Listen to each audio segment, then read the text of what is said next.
Welcome to weekend with journalist Sai. ప్రస్తుతం ఈ వారం ఆంధ్రప్రదేశ్ రాజకీయాలే కాదు, అటు దేశ రాజకీయాలు కూడా కాస్తంత హీటెక్కి అని చెప్పాలి. ప్రధానంగా లిక్కర్ స్కామ్ వ్యవహారం చూసుకుంటే మిథున్ రెడ్డి గారి అరెస్ట్ అవ్వడం, ఆ తర్వాత చోటు చేసుకున్న పరిణామాలు, తాజాగా ఈడీ కూడా ఇన్వాల్వ్ అవ్వడం, అలాగే ఇంటర్పోల్కి అవసరమైతే సిబిఐ సహకారం కూడా తీసుకునేందుకు సిట్టు రెడీ అవుతోంది అనేది ఈ నేపథ్యంలోనే జగన్మోహన్ రెడ్డి అరెస్ట్ మీద కూడా కాస్తంత ఉత్కంఠ అయితే పెరుగుతోంది రోజు రోజుకి.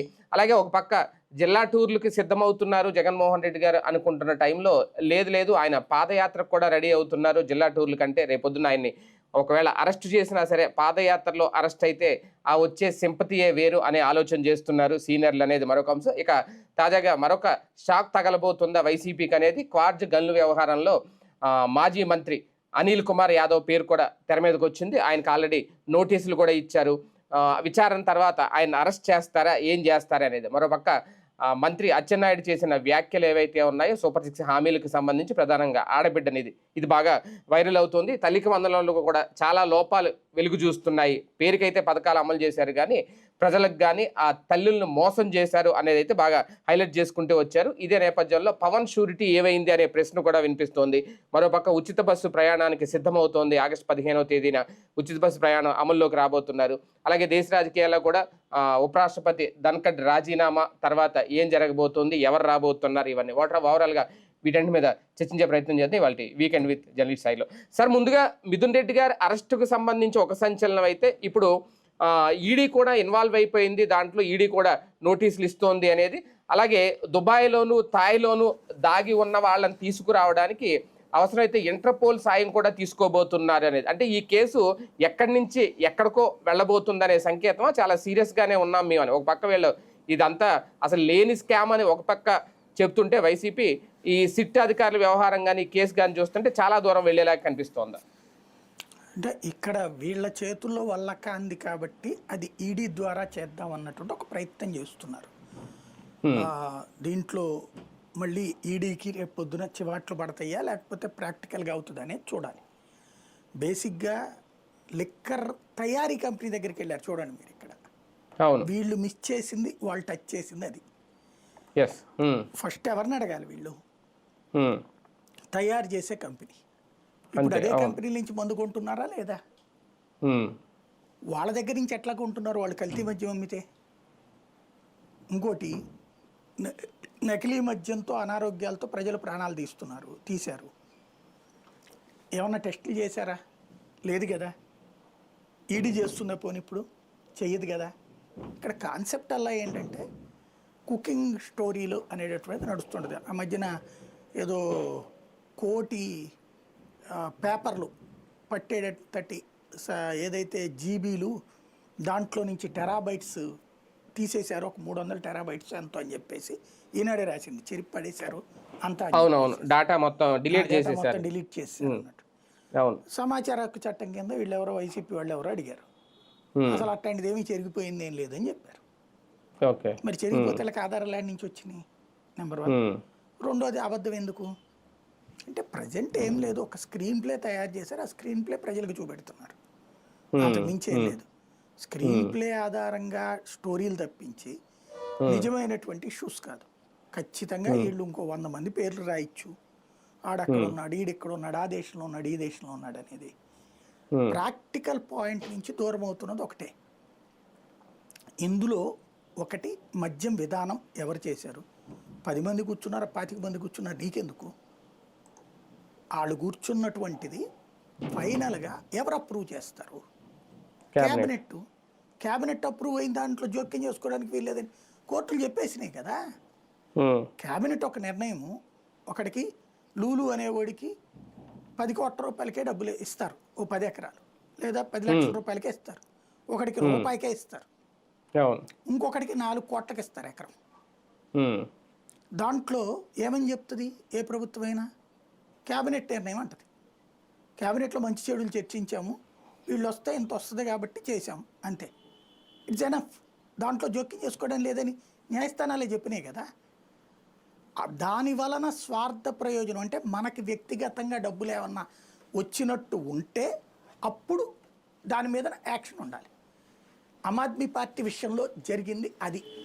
వ్యక్తిగతమైనటువంటి లబ్ధి ఒకటి, రెండవది ప్రభుత్వానికి నష్టం చేకూర్చడం. ప్రభుత్వానికి నష్టం చేకూరినా కూడా కోర్టులు జోక్యం చేసుకో, అది గుర్తుపెట్టుకోవాలి. ఇప్పుడు బొగ్గు కుంభకోణంలో ప్రభుత్వానికి నష్టం అన్నారు, 2G కుంభకోణంలో ప్రభుత్వానికి నష్టం అన్నారు. చర్యలు లేవు, అధికారుల మీద చర్యలు ఉన్నాయి వాటిట్లలో. మీరు గుర్తుకు తెచ్చుకుంటే 2G కుంభకోణంలోనైనా బొగ్గు కుంభకోణంలోనైనా మంత్రులకి, ప్రభుత్వానికి, ప్రధానమంత్రులకి వీళ్ళకి ఏం కాల, అధికారులకు ఉంటుంది ఆ ల్యాప్సెస్ అనేటటువంటి. ఇక్కడ పోనీ ఆ రూట్లో చెబుదామంటేనేమో ఆదాయం పెరిగిందే తప్పించి తక్కువ లేదు. ఇవాళ ఎక్కువ మంది అమ్మి తక్కువ డబ్బులు సంపాదిస్తున్నారు, అప్పుడు తక్కువ మంది అమ్మి ఎక్కువ డబ్బులు సంపాదించారు. అప్పుడు ఇక నష్టం ఎక్కడ చూపెడతారు? లేదు. అంతకుముందు ఇదే ప్రభుత్వం అధికారంలో ఉంది, అప్పటికంటే తక్కువ వచ్చిందా ఎక్కువ వచ్చిందా ఆదాయం? అప్పటికంటే ఎక్కువ వచ్చింది. అప్పటికంటే వినియోగం తగ్గింది, ఆదాయం ఎక్కువ వచ్చింది. దెన్ ఏ రూట్లో చూసినా సరే ఆదాయం రాష్ట్రానికి నష్టం వచ్చింది అన్నటువంటి పాయింట్ అయితే వీళ్ళు చూపించలేరు, అది సాధ్యం కాదు దాంట్లో. ఇది నెంబర్ 1. నెంబర్ 2 వచ్చేటప్పటికి రాష్ట్రానికి సంబంధించినటువంటి, అంటే ఇక్కడ ప్రభుత్వం ఏం చేస్తుంది అన్నటువంటిది ఇంకొక కీలకమైనటువంటి పాయింట్ అవుతుంది. ఈ ప్రభుత్వానికి సంబంధించి విధాన నిర్ణయం అన్నటువంటిది వ్యక్తిగతంగా తీసుకున్నారా లేకపోతే సమిష్టిగా తీసుకున్నారా? క్యాబినెట్ అప్రూవ్డ్ పాలసీ, దాంట్లో నువ్వు ముందు వాళ్ళింటో కూర్చున్నావా వీళ్ళింటో కూర్చున్నావా, అది అసలు వార్తే కాదు, అది అసలు కేసే కాదు లెక్క ప్రకారం అయితే కనుక. అక్కడ డబ్బులు మళ్లించడానికి మాట్లాడుకున్నారు అనేటటువంటిది ఇక్కడ డైవర్షనల్ కేసు. అది అక్కడ డబ్బులు పంపించడానికి మాట్లాడుకుని ఉంటే ఆ డబ్బులు చూపించాలి, లేదు ఇక్కడ. 3వ పాయింట్ ఏంటి? వీళ్ళు స్వాధీనం చేసుకున్న డబ్బులు అవి ఎక్కడ ఉన్నాయి? ఏం లేవు. వాళ్ళ సంస్థల్లో వాళ్ళు వ్యాపారం చేసుకునే డబ్బుల మీద కేసులు పెట్టారు. దెన్ అది వర్తించదు ఇక్కడ. అంటే 60 కోట్ల ఆస్తి అంతా అటాచ్ చేశారు, అది కూడా అదే అతని వ్యాపారంలో పెట్టుబడి. అదే జగన్ పెట్టలా, లేకపోతే ఇతను పెట్టలా, విజయసాయి రెడ్డో లేకపోతే అతని పేరు మిథున్ రెడ్డో పెట్టలేదు. లిక్కర్ స్కామ్ లో సంపాదించింది తీసుకెళ్లి దాని మీద పెట్టింది కదా. ఎలా డిసైడ్ చేస్తావు నువ్వు? ఇప్పుడు మీకు ట్యాక్స్ రిటర్న్స్ ఉంటాయండి. మీరు వ్యాపారస్తుడు అనుకోండి, మీ షాపులోకి వచ్చిన డబ్బులకి మీ దగ్గర సరుకు వెళ్ళినట్టు లెక్క ఉండాలి, అంతే కదా? అవును. అతను కూడా ఇండస్ట్రీనే కదా, సరుకు బయటికి వెళ్ళినట్టు ఉండాలి, ఇది అమ్మితే వచ్చిన డబ్బులు ఉండాలి. అది తేడా వస్తే ఐటీ రిటర్న్స్లో చూపెట్టేస్తారు కదా, ఆడిటింగ్లో తెలిసిపోతుంది కదా. ఆడిట్ అయిపోయిన లెక్కలు ఇవన్నీ. ఆడిట్ అయిపోయాక ఇట్ ఈస్ అఫీషియల్. దాంట్లో నువ్వేం చేయలేవు. ఎప్పుడు చేయాలి అది? ఈ సదర్ డిస్టిలరీ కంపెనీలు ఉన్నాయి కదా, వాళ్ళు ఇచ్చినట్టు చూపించాలి. ఇక్కడ వాళ్ళు ఇచ్చినట్టు చూపెడితే కూడా పేపర్లో చూపెడితే చెల్లుబాటు కాదు అక్కడ. అంటే వాళ్ళు డబ్బులు ఇతనికి వేశారనుకోండి, అది ఏ పర్పస్ అనేటటువంటిది వాళ్ళిద్దరికే సంబంధించినటువంటి. ఇప్పుడు లంచం ఇచ్చేవాడు ఎవడు రికార్డులో ఇవ్వడం, ఫస్ట్ బుద్ధిగా ఉండాల్సింది అది మనం. రెండవది కంపెనీల పేరు మీద ఇస్తారు. అవి ఏ బుద్ధి ఉన్నోడు, ఏ వ్యాపారం చేసేవాడు కూడా వాడి కంపెనీలో పెట్టుకోడు, దానికి ఓ బోగస్ కంపెనీ సృష్టిస్తాడు, సూట్ కేసు కంపెనీలోనే పెడతాడు. ఇది ఓపెన్ సీక్రెట్ కదా. ఎవడన్నా బుద్ధున్నోడు వాడి కంపెనీలో పెట్టుకుంటాడా? అవినీతి సొమ్ము తెచ్చుకుని లెక్క చూపెట్టుకున్నాడు. అందులో పోనీ ఆడేమన్నా ఇంతకుముందు వ్యాపారం చేయనోడా? దశాబ్దాల నుంచి సినిమా ఇండస్ట్రీలో వ్యాపారం చేస్తున్నాడు, రియల్ ఎస్టేట్ వ్యాపారం చేస్తున్నాడు అతను. ఇంకా అతన్ని ఏ ప్రాతిపదికన మీరు తీసుకొచ్చి అందులో డబ్బులు ఇది అని చూపెడతారంటే, ఓ రకంగా చెప్పాలంటే మర్డర్ చేసినప్పుడు వీళ్ళు ఏంటి ఇప్పుడు చేసేదంటే, మీకు తెలుసు క్రైమ్ కేసుల్లో మర్డర్ ఫర్ గెయిన్ ఉంటుంది. ఫర్ ఎగ్జాంపుల్, హత్య చేశారు, అక్కడ ఉన్న నగలెత్తుకుపోయారు, ఇది ప్రూవ్ కావాలి. లేదా వాడు వ్యక్తిగత కక్షతోనే చేశాడు, వ్యక్తిగత కక్షతో చేసిన దాన్ని ప్రూవ్ చేయడం కష్టం, ఇది అందరు ఎదురుకుండా గొడవలు పడితే తప్ప. అట్లాంటప్పుడు మర్డర్ని ప్రూవ్ చేయడానికి ఏం చేస్తారు? ఇతనే చేశాడు అని చెప్పడానికి ప్రత్యక్ష సాక్షులను అడుగుతారు, లేదా ఆ రిలేషన్ని, ఆ గొడవకి కారణాన్ని ఎస్టాబ్లిష్ చేయగలగాలి. ఇతనే చేశాడు స్పాట్లో చూపెట్టడానికి వీళ్ళు ఏం చేస్తారు? ఏ డిపార్ట్మెంట్ వాళ్ళు అయినా సరే, అతను చంపేసేసి వెళ్తా అక్కడ ఉన్నటువంటి ఆ బంగారాన్ని తీసుకుపోయాడు, వెండిని తీసుకుపోయాడు అని రాస్తారు ముందు. రాసి ఆ తర్వాత ఆ కన్సర్న్ పర్సన్ని తీసుకొచ్చి, అంటే అరెస్ట్ చేసి జైల్లో పెట్టాక మళ్ళీ పోలీస్ కస్టడీకి అడుగుతారు కోర్టుని. ఇవన్నీ తేల్చాలండి, కత్తి ఎక్కడుందో, నగలు ఎక్కడ ఉన్నాయో, ఇట్లాంటి కొన్ని ఉన్నాయి, అవి తేల్చాలి అంటారు వాళ్ళు. అప్పుడు కోర్టు పర్మిషన్ ఇస్తుంది. ఆ టైంలో ఆల్రెడీ వీళ్ళ దగ్గర అప్పటికే తీసేసుకుని ఉంటారు ఇంట్లో కొన్ని ఇవి తీసుకొచ్చేసి అక్కడ పెట్టి అవన్నిటిని ఇందులో రాసి వాళ్ళతో సంతకం పెట్టించుకుంటారు. ఏమని, మేము ఇట్లాగా నన్ను విచారించినప్పుడు నేను ఈ విషయం చెప్పాను అన్నటువంటిది. ఇది సహజ సిద్ధమైనటువంటి ఒక ఫార్ములా. అదేవిధంగా ఇప్పుడు ఈ కేసులో కూడా చేసిన పని ఏంటంటే, ముందు మేము వాళ్ళని అరెస్ట్ చేసేసాం, వాళ్ళ కంపెనీల్లో ఉన్నటువంటి దాన్ని సీజ్ చేస్తున్నాం. ఇది ఎందుకు, మళ్ళీ అతనికి బెయిల్ రాకుండా ఉండటం కోసం. ఇంకా ప్రొసీజర్ ఉందండి, ఇంకా ప్రొసీజర్ ఉందండి అని. ఇప్పుడు జగన్ కనుక 16 నెలలు జైల్లో ఉంచడానికి ఇంకా ఉంది విచారణ, ఇంకా ఉంది విచారణ అని కదా చెప్పుకొచ్చింది. జగన్ వదిలిపెట్టాలనుకున్నప్పుడు ఆ ముందు కరెక్ట్గా ఒక్కరోజు ముందే ఇంకా విచారణ చాలా ఉంది, ఇంకా ఛార్జ్ షీట్లు వేయాలని చెప్పింది సిబిఐ ఈడీ. మరుసటి రోజున అతను వదిలేయాలనుకోగానే ప్రభుత్వం ఏమీ లేదని చెప్పేశారు, అబ్జెక్షన్, బెయిల్ వచ్చేసింది.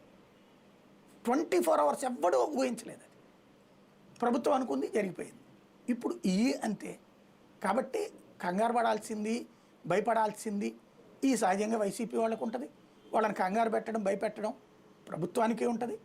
జరిగిపోతూనే ఉంటాయి. కాకపోతే ఏంటంటే కేసులో వాళ్ళు కోరుకున్న లక్ష్యం అయితే నెరవేరిపోయింది కదా. వీళ్ళు దుర్మార్గులు, వీళ్ళంతా కూడా ప్రజలకి మద్యం పేరుతో డబ్బులు తినేశారు అనేటటువంటిది ఎస్టాబ్లిష్ చేయడం వాళ్ళ పని అయిపోయింది కదా. వీళ్ళందరికీ ఏదో శిక్షలు పడాలి, ఉరి తీయాలని వాళ్ళు ఏం కోరుకోవట్లా. జస్ట్ ఒక ఆరోపణ చేసి ఆరోపణ నిజమని ప్రజలను నమ్మించడానికి ఈ స్క్రీన్ ప్లే అంతా సరిపోయింది కదా. అది జరిగిపోయింది. ఇప్పుడు శిక్ష వేసేసినట్టే ఓ రకంగా. ఇప్పుడు జైల్లో ఉన్నోళ్ళు శిక్ష అనుభవిస్తున్నట్టు అంతే ప్రజల దృష్టిలో. సార్, ఒకటి ఎంత చేసినా ఫైనల్గా రాజకీయ ప్రయోజనం కోసమే ఇదంతా చేస్తున్నారనేది అందరికీ ఓపెన్గా తెలిసిన సీక్రెట్. నిజంగా ప్రజలైతే 3,500 కోట్లు అంటే ఎంత ఉంటుంది ఈ లెక్కలైతే వేసుకోరు. కానీ ఇక్కడ ఈడీ ఎంట్రీ అవ్వడం ఇక్కడ లేదు, రేపొద్దున నిజంగా ఇందులో ఇంటర్పోల్ని ఇన్వాల్వ్ చేసి సిబిఐ కూడా రంగంలోకి దిగితే ఇది కేసు ఇంకా లోతుగా దర్యాప్తుకి ఇంకా నిజాలు బయటకు తీయడానికి ఉపయోగపడుతుందా, ఇంకా పెద్దగా చూపించడానికి ప్రజల దృష్టిలో దీన్ని ఇంకా బలంగా తీసుకెళ్లి తర్వాత జగన్ ఇంకా బయటికి రాకుండా అరెస్ట్ చేయడానికి ఏమన్నా ఉపయోగపడుతుందా? ఇప్పుడు స్కిల్ డెవలప్మెంట్ కేసులో ఈడీ విచారణ చేసిందండి, చంద్రబాబు గారి దగ్గరికి వచ్చిందా, మిగతా వాళ్ళని చేసింది కదా. ఇందులో కూడా అంతే. దీని ఇంపాక్ట్ ఏమవుతుందంటే వ్యాపారాలు వాటికి దెబ్బతీసే అవకాశం ఉండొచ్చు. మిగతా వాళ్ళు ఎవరైతే ఉన్నారో వాళ్ళ వ్యాపారాలను స్తంభింపజేయడానికి ఉపయోగపడుతుంది. మీరు అప్పుడు కూడా ఆ స్కిల్ డెవలప్మెంట్ కేసులో ఆ సదర్ సంస్థ ముంబైకి సంబంధించిన కంపెనీ ట్రాన్సాక్షన్స్ బ్లాక్ చేశారు, ఇంకా వివిధ సంస్థలకు సంబంధించిన అకౌంట్స్ బ్లాక్ చేశారు. ఇక్కడ కూడా అట్లా జరగచ్చు. ఇప్పుడు అదే వీళ్ళ లక్ష్యం కూడా అయి ఉండొచ్చు. ఇప్పుడు చెవిరెడ్డోళ్ళ వ్యాపారాలు, పెద్దిరెడ్డోళ్ళ వ్యాపారాలు, లేకపోతే అతని పేరేంటి కేసిరెడ్డోళ్ళ వ్యాపారాలు, బాలాజీ గోవిందప్ప వ్యాపారాలు ఈ స్తంభింపజేస్తే జగన్కి ఒకప్పుడు ఫేస్ చేశారు చూడండి ఆర్థిక అస్తవ్యస్త స్థితి, అలాంటిది అయ్యి ఉండొచ్చు. ఎందుకంటే వీళ్ళకు ఉన్నటువంటి ఫీడ్బ్యాక్ ఏంటంటే తెలుగుదేశం పార్టీగా ఉండేటటువంటి ఫీడ్బ్యాక్, వీళ్ళు ఎక్కడెక్కడి నుంచైనా డబ్బులు పట్టుకొచ్చిస్తారు జగన్ కావాలనగానే.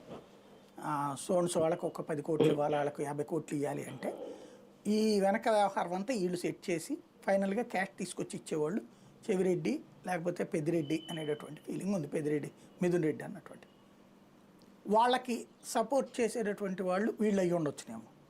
ఏది కసిరెడ్డి లేకపోతే ఇట్లాంటి వాళ్ళు అయ్యి ఉండొచ్చు.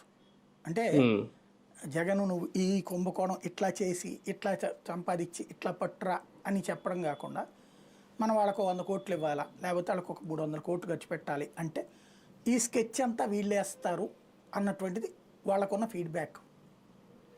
అందుకని వాళ్ళని ఇప్పుడు అదంతా అడిగితే చెప్పరు కాబట్టి ఇట్లా ఫ్రేమ్ చేస్తున్నారు అన్నది నాకు అనిపిస్తున్న పాయింట్ ఇక్కడ. సార్, ఒకటి రాజకీయంగా మాట్లాడుకుంటే దాదాపు ఒక 12 మందిని అరెస్ట్ చేశారు. ఇందులో ఒక 39-40 మంది వరకు నిందితులుగా చేర్చారు. సొంత పార్టీకి సంబంధించిన నాయకులు ఇచ్చిన లీక్స్ ఎంతవరకు ఈ కేసుని ఎక్కడి వరకు లాక్కొచ్చాయి అనుకోవాలి? ఇందులో నాకు తెలిసి లీకులు లేదు, పోడు లేదండి, కాసేపు కాలక్షేపం చేస్తున్నారు. కానీ ఓపెన్గానే మాట్లాడేశారు. ముందుగా కేసులన్నింటినీ ప్రిపేర్ చేసుకున్నాక దానికి కావాల్సినటువంటిది మీడియాలోనే ఒరిజినల్ చెప్పాలంటే మీడియా లీక్స్ తప్పించి ఇవన్నీ కాదు. ఇప్పుడు విజయసాయిరెడ్డి కూడా ఏమి డీటెయిల్డ్గా ఏం చెప్పలేదు. ఇప్పుడు అడుగుతున్నాను, నాకేం సంబంధం వెళ్ళా కేసిరెడ్డిని అడగండి, వ్యవహారాలు ఏమైనా ఉంటే అతను చూసుకుంటాడు. అంటే అసలు రాజ్ కేసిరెడ్డి అనే పేరు తీసుకొచ్చింది ముందు ఆయనే ఒక రకంగా. అది ఆల్రెడీ మీడియా ముందు వాళ్ళు ఆ ముక్క అడిగారు లోపల, ఆ పాయింట్ బయటకు వచ్చి మాట్లాడాడు. ఆయన. అంతేగాని ఆయన ఏమి ఎక్స్ప్లెయిన్ చేసింది అంటే అక్కడి నుంచే కదా కేసు కాస్తంత ఊపందుకుంది, అక్కడి నుంచే కదా వరుసగా అరెస్టులు దేనికి విచారించడానికే కదా, అంటే అప్పటికే కేసు ఉన్నట్టే కదా. పేరు ఈ నోట్లో నుంచి బయట పెట్టించడం ద్వారా ఈయనకి జగన్కి పూర్తిగా దూరం అవుతుంది. సీపోర్ట్ వ్యవహారం కదా సార్ పిలిచినప్పుడు ఆయన్ని, సీపోర్ట్ దగ్గరికి పిలిచి అదేం అడగలేదు, వేరే అడిగారని చెప్పాడు ఆయన. ఓకే ఓకే, అంటే అదే అదే అఫీషియల్ గా మనకు తెలిసి అయితే పిలిచింది సీపోర్ట్ వ్యవహారం అడిగారు అన్న పాయింటే వచ్చిందారు. అవును, ఈయన చెప్పారు అది బయటకు వచ్చి. కాబట్టి అక్కడ ఇష్యూ ఇప్పుడు ఇవాళ కూడా మిథున్ రెడ్డి లేకపోతే వీళ్ళందరినీ కూడా ఈ కేసులోనే వేసేయాలనేం లేదు. వీళ్ళందరూ ఇంకా ఏమన్నా కుంభకోణాలు చెప్తే అవన్నీ నోట్ చేసుకుని వాటి మీద విచారణలు ప్రారంభిస్తారు వీళ్ళు. అంటే ఇంకా లోతైన విచారణ అయితే ఇంకా జరగాల, ఇంకొక ఛార్జ్ షీట్ ఏమన్నా ఉంటుందా ఇందులో? ఛార్జ్ షీట్ ఇంకోటి ఉంటుంది, ఇంకా లోతుగా చేయడానికి ఏం లేదు, తవ్వుకోవడం తప్పించి మనం తవ్వేసేసి దాంట్లో రాసుకోవడం తప్పించి ఏమి లేదు. బేసిక్గా ఇవాళ వరకు ఉన్నటువంటి డాక్యుమెంటల్ ఎవిడెన్స్ చూస్తే ఇది వేగ్గా రాసినటువంటి ఒక కేసు. అంటే వాళ్ళు మర్డర్ చేశారని మేము భావిస్తున్నాం, ఎందుకంటే వాళ్ళకి గొడవలు జరుగుతున్నాయి కాబట్టి ఎట్లయితే రాస్తుంటారు కొన్ని కేసుల్లో, అట్లాగా ఒక వేగ్గా నడుస్తుంది కేసు. దీంట్లో కాకపోతే ఏంటంటే ప్రభుత్వం కోరుకున్నటువంటి వాళ్ళందరినీ లోపలేయడానికి ఉపయోగపడుతుంది అంతవరకే తప్పించి డబ్బులు దొరకకుండా ఇవన్నీ ఊహాజనితంగా వర్కౌట్ కాదు సార్. ఒకటి అంతిమ లక్ష్యం ఏంటనుకోవాలి? జగన్ అరెస్ట్ చేయడమా, లేదంటే కీలక ఆర్థిక మూలాలన్నీ లాక్ చేయడమా? జగన్ అరెస్ట్ చేయడము కాదు, ఆర్థిక మూలాలు కాదు. బేసిక్గా అవి మళ్ళీ తర్వాత ఎట్లా విడిపించుకుంటారో వీళ్ళకి తెలుసు, వాళ్ళకి తెలుసు. ఒకటేంటంటే జగన్ మీదన ఒక నెగిటివ్ ఫీలింగ్ని క్రియేట్ చేశారు లిక్కర్ నడ్డు పెట్టి. లిక్కర్ విషయంలో తటస్థుల మనసు గెలుచుకున్నాడు జగన్. ఎందుకని? మద్యాన్ని ఏరులై పారించకుండా బెల్ట్ షాపులు, పర్మిట్ రూములు, రోడ్డు మీద తాగి తందనాల అట్టాలు, ఇలాంటి దరిద్రం లేకుండా, అట్లాగే తెల్లారుజామున లెగిసి తాగడాలు, రాత్రి 2 3 దాకా తాగి రావడాలు, ఈ గొడవంతా లేకుండా ఒక సిస్టంలోకి తీసుకొచ్చాడు తను. పొద్దున 11కి తెరుస్తారు, రాత్రి 9 10 క్లోజ్ చేసేస్తారు. అట్లాగే ఓన్లీ ప్రభుత్వ మద్యం దుకాణాలు ఉంటాయి. అక్కడి నుంచి ఒకవేళ ఏమైనా కావాలంటే నువ్వు ఎక్కువ బాటిల్ కూడా తీసుకుపోకూడదు, కేసులు తీసుకెళ్ళడానికి వీల్లేదు, ఒకళ్ళు 2 బాటిల్ 3 బాటిల్ ఇంతకు మించి పట్టుకెళ్ళడానికి వీల్లేదు. ఇలాగ ఒక లాంగ్ సిస్టమ్ పెట్టుకొచ్చాడు. ఇది ఓ రకంగా తటస్థులకి మంచి అంశం. అది ఎందుకు? రేట్లు ఎక్కువ పెంచడం ద్వారా మద్య వినియోగం తగ్గించడం కావచ్చు. అదే సందర్భంలో నాణ్యతలే, అదే దాన్ని ఏమంటారు, నాణ్యత కాదు, రుచి లేని మద్యం, అలవాటు లేని మద్యాన్ని ముందు పెట్టడం ద్వారా తాగుడు మీద విరక్తి పుట్టించేటటువంటి చర్యలు, ఇవన్నీ కూడా మద్య నిషేధం కోరుకునే తటస్థుల యొక్క ఆలోచన ద్వారా. రంగా చెప్పాలంటే ఒకనాటి ఆంధ్రప్రదేశ్ ప్రజల యొక్క డ్రీమ్ అది. ఏది? మద్య నిషేధం ఎందుకు కోరారు? ఆంధ్రలో ఉన్నటువంటి మహిళలు కానీ, ఆ రోజున మేధావులు కానీ, జయప్రకాష్ నారాయణ లాంటి వాళ్ళు కూడా ఉద్యమాలు చేసిన వాళ్ళే కదా.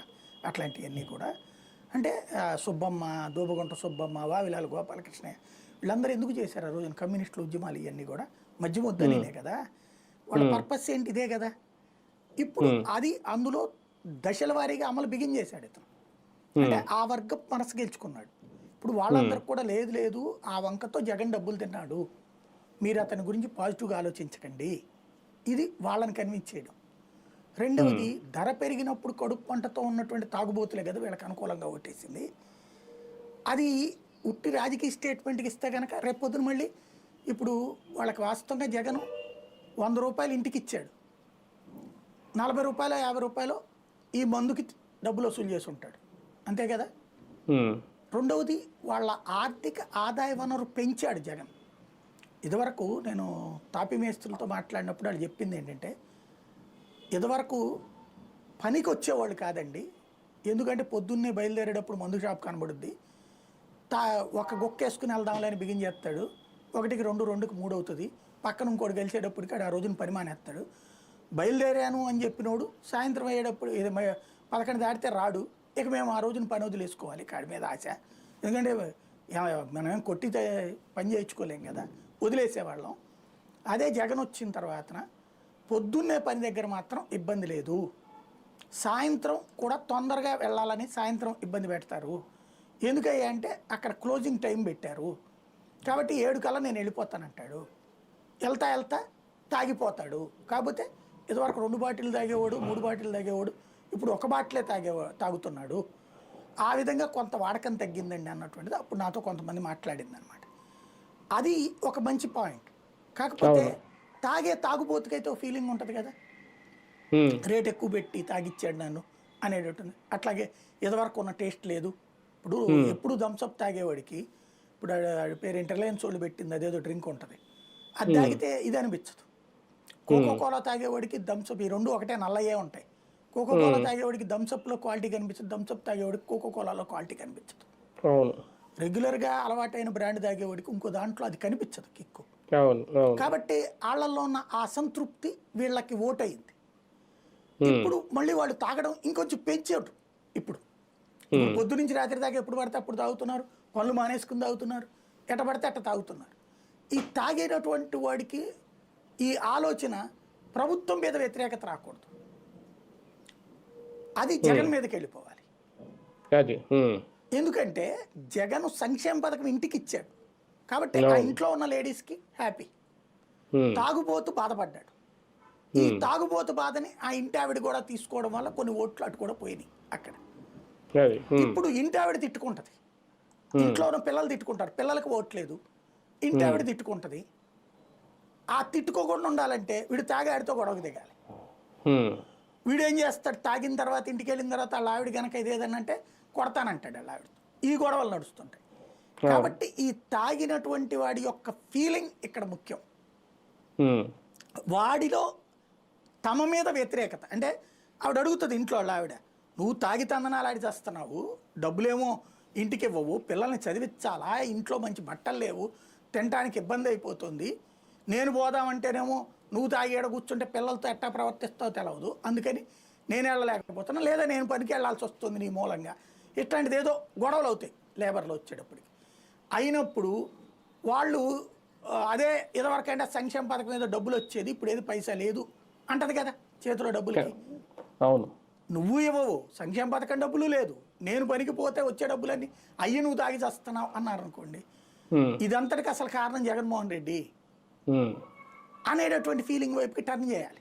ఇది అంటే మనల్ని తాగుతున్నప్పుడు మనం ఇంకొక ఆలోచన చెయ్యం, తాగుతున్నప్పుడు ప్రభుత్వం ఇచ్చిందా ఇవ్వలేదా ఇది అసలు ఆలోచన రాదు.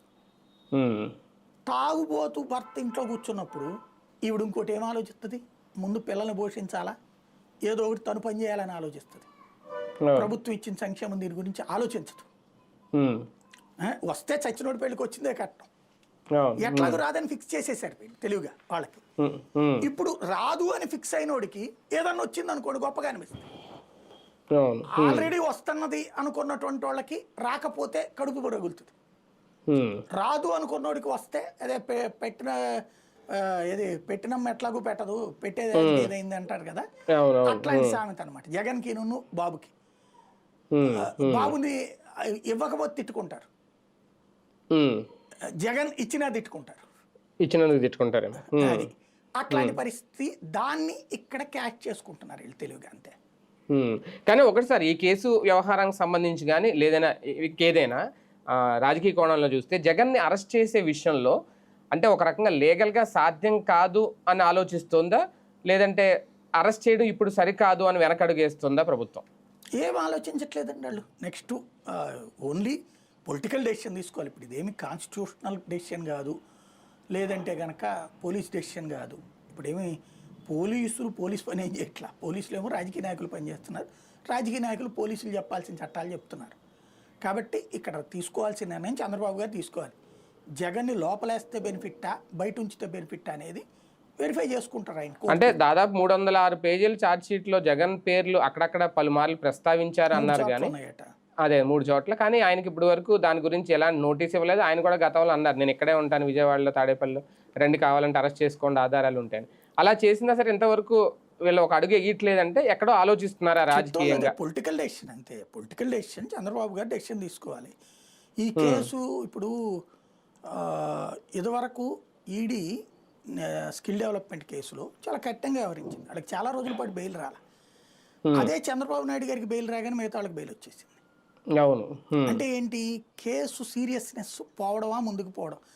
మిగతా వాళ్ళ కేసులప్పుడు అంత డెప్త్గా విచారించవు కోర్టులు, ఒక ఆ పెద్ద స్థాయి వాళ్ళు ఉన్నప్పుడు డెప్త్ విచారణ జరుగుతుంది, ప్లస్ పెద్ద పెద్ద లాయర్లు దిగుతారు.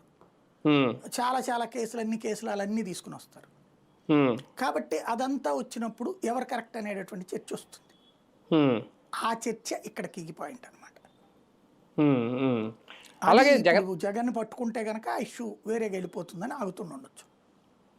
అంటే మిథున్ రెడ్డి అరెస్ట్ తర్వాత ఇంకా దాదాపు ఇంకా జగన్ దగ్గరికే వస్తుంది కేసు అనుకుంటే, ఇది మళ్ళీ దుబాయ్, తాయి ఇలా తిరిగి మళ్ళీ ఇంటర్పోల్, సిబిఐ ఇలా మళ్ళీ ఒక రౌండ్ వేస్తుంది. అంటే జగన్ దగ్గర రావడానికి ఇంకా ఏమన్నా లేట్ అవుద్దా, ఆలస్యం చేస్తున్నారా? ఏం లేదండి, అక్కడ ప్రతి ఒక్కళ్ళని భయపెట్టడం తప్పించి ఏమీ లేదు అందులో. వాళ్ళ బంధువులు, వాళ్ళకి సంబంధించిన వాళ్ళు, వీళ్ళకి సంబంధించిన వాళ్ళు, వీళ్ళందరినీ ఏదో ఒకటి వణికిస్తూ ఉండాలి. ప్రజల్లో టాపిక్ డైవర్షన్ అయిపోతుండాలి. కానీ ఇదంతా చూస్తే ప్రజల్లో మాత్రం ఏదో పెద్ద డొంక కదిలిస్తున్నారనే ఫీలింగ్ వెళ్దా? ఒక పెద్ద డొంక ఇది ఎక్కడెక్కడికో ఖండాంతరాలు దాటేసింది నిన్న 4 పేపర్లో రాసినట్టు అలా వెళ్దా? జనాలులో చర్చించేటటువంటి వాళ్ళు లేబర్కి ఇవన్నీ అసలు సంబంధం లే. అవును, ఏ పార్టీకి అనుకూలంగా వాళ్ళు అట్ట మాట్లాడుకుంటారు. తెలుగుదేశాన్ని, జనసేన ప్రేమించేవాడు నా కొడుకు తాట తీసేస్తున్నారా, జగన్ గడికి వచ్చబోయిస్తున్నారా అంటారు. చూస్తుంటాను నేను రోడ్డు మీద మాట్లాడుకునేటటువంటి రచ్చబండ మాటలు, లేకపోతే దాన్ని ఏమంటారు సిమెంట్ బెంచ్ మాట్లాడాలి సిటీల్లో వచ్చేటప్పటికి, పల్లెటూళ్ళలో రచ్చబండ మాట్లాడుతుంటాం అనమాట. అట్లాగే వైసీపీ వాళ్ళు వచ్చారనుకోండి, బుద్ధి మావాడు చెప్తాడు లేరా సరిగ్గా, మీ వాడు తినలేదా అంటారు. ఎవడు తినలేదని ఎవడు అనుకోవట్లా, ఎవడు ఎక్కువ తిన్నాడని మాట్లాడుకుంటున్నారే తప్పించి తినలేదు అనుకోవట్లేదు. తిన్నోడు మాకు నాయకుడు కాదని ఎవడు భావించట్లా లేబర్లో. ఇక మిడిల్ క్లాసు వాళ్ళు దీనికి అలవాటు పడిపోయారు. వీడు కాకపోతే వాడు, ఆడు కాకపోతే వీడు తింటానే ఉంటారు. మనల్ని ఇబ్బంది పెట్టకుండా ఉంటే చాలు. మధ్య తరగతిని జగన్ ఇబ్బంది పెడితే జగన్ వద్దు అనుకుంటారు, బాబు ఇబ్బంది పెడితే బాబుని వద్దు అనుకుంటారు. కాబట్టి ఈ సర్కిల్స్తో సంబంధం లేదు. ధనవంతులు అనుకోండి, వాడే తప్పుడు పని చేసి సంపాదించుకున్నప్పుడు వాడు ఇందులో తప్పుని ఆడేస్తాడు. కాబట్టి దీన్ని అంత కోణంలోకి ఆలోచించే అంత సిచ్యుయేషన్ లేదు ఇందులో. ప్రజలు అంతగా ఆలోచించరేమో, అంత అవసరం లేదు. ప్రజలకు సంబంధించి ఆలోచిస్తుంటారు, బాగా ఏడిపిస్తున్నారా, అనవసరంగా ఏడిపిస్తున్నారా, ఇవే ఉన్నాయి తప్పించి ఇదేంటి అసలు. ఇప్పుడు అదే చర్చించడం బిగిన్ చేశారనుకోండి నిజంగా డెప్త్గా, ఏందిరా ఈ బార్లు ఏంది, వైన్ షాపులు ఏంది, ఈ పర్మిట్ రూములు ఏంది అనుకోడా అలా నిజాయితీగా ఆలోచించేవాడు. అట్లాగే ఇసుకేంది, మైనింగ్ ఏంది, ఏదో వరకు ఆడినేమో కేసులు ఎడుతున్నారు, వీళ్ళు ఏం చేస్తున్నారు అంతకంటే దోచేసుకోవట్లేదు అనుకోరా. నిజంగా ఆలోచిస్తే, న్యూట్రల్గా ఆలోచిస్తే. కాబట్టి ఇక్కడ న్యూట్రల్ కాదు, నువ్వు అటో ఇటో ఆలోచించు అంతే. అదే ఇప్పుడు జరుగుతున్నది. ఈ కేసులో మిథున్ రెడ్డి గారికి ఒక రకంగా కోర్టు ఇచ్చిన వెసులుబాట్లు అంటే ఓకే, అవి ఇంకా రేపేళ్ళుండి ఏమన్నా అమలు చేస్తారేమో. నిన్న పెద్దిరెడ్డి గారు అయితే మాత్రం ఇంకా అవేం చేయలేదు అన్నారట, జైలు అధికారులు ఏమేం చేయలేదని. ఒక రకంగా ఇంతకుముందు చంద్రబాబు నాయుడు గారికి ఆయన కూడా అదే రాజమండ్రి సెంట్రల్ జైల్లో పెట్టినప్పుడు ఆయన అన్నారు దోమలు కుట్టేస్తున్నాయి, దోమలు ఎక్కువగా ఉన్నాయి, దోమలతో చంపించే కుట్రలు చేస్తున్నారని కూడా చేశారు. దాంతో పోలిస్తే అంటే ఇక్కడ ఎంపీ అనా ఈ స్పెషల్ ప్రివిలేజ్ అనుకోవాలా, ఇవన్నీ ఎలా చూడాలి? ఆయన ఆనాడు శాసనసభ పక్ష నేత తెలుగుదేశం పార్టీకి, వాడు పార్లమెంటరీ పక్ష నేత వైసీపీ. అవును అవును, ఆయనకి ఏం ఫెసిలిటీలు ఇస్తారు, ఈయనకైనా ఇస్తారు. కాకపోతే ఆ రోజున చంద్రబాబు గారి విషయంలో మిస్బిహేవ్ చేయని ఇలా ప్రభుత్వం మీరు గమనిస్తే ఎక్కడా మిస్బిహేవ్ చేయలే, పోలీసు చేయని ఇలా ప్రభుత్వం. ఆయన నేను నా కారులో వస్తానన్నారు, 2 సార్లు అన్నారు. అవును, ఆయన కారు కాదు నువ్వు నా దాంట్లో రావాల్సిందని చెప్పి వ్యాన్లో ఎక్కించుకురాలేదు కదా, లేదా పోలీస్ వెహికల్ ఎక్కించుకురాలేదు కదా.